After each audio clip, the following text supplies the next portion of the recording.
More than 2 decades later, during medical school and residency, I found myself unprepared to face the mortality and suffering of my patients.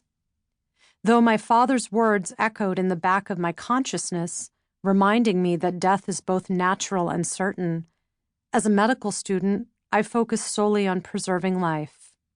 I began to believe that a longer life was a better life. A doctor's job was to manipulate, control, and postpone death, not to accept it as inevitable. We learned to rage against the dying of the light. I savored the victories, the times when I could treat a terrible pneumonia or diagnose a new and treatable cancer. But sometimes I wondered if my efforts simply prolonged death instead of returning my patients to the quality of life they assumed our treatments could restore. Though I could mobilize an array of remarkable modern technologies to keep a patient alive, I hadn't the slightest clue how to acknowledge or discuss what all ancient civilizations could articulate and even embrace, the certain end we would all face.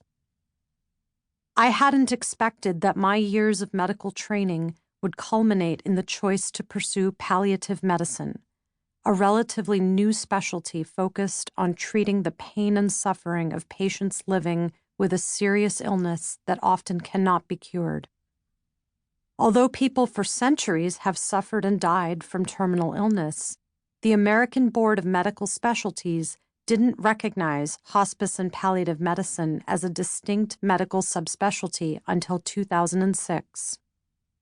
I also hadn't expected that, in choosing a field that embraces and addresses the human suffering and mortality that Western medicine overlooks and at times denies, I would come to a different and new understanding of medicine's role in our lives.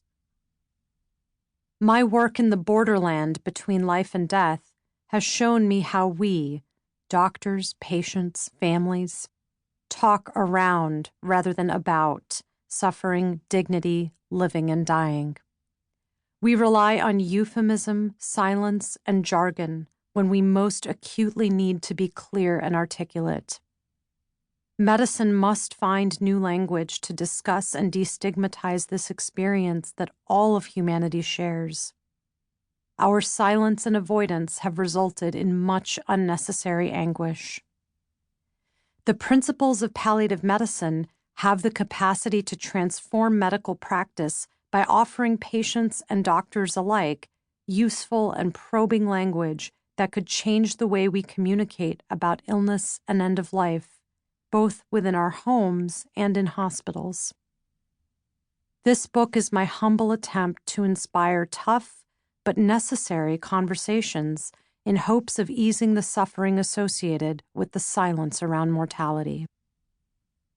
On a more personal note, tending to my patients has also shifted the meaning of my own life, forcing me to reevaluate what matters most to me and to reconsider what it means to live and love well. My hope is that the stories of my patients, colleagues, and family may free us all to acknowledge that a deeper understanding and embrace of our own mortality may actually revitalize how we live and what we consider to be most meaningful in each of our brief lives. For we will each age and die, as my father told me years ago. We will lose the people we love. No matter our ethnicity, place of residence, income, religion, or skin color, our human lives are united by brevity and finitude and the certainty of loss.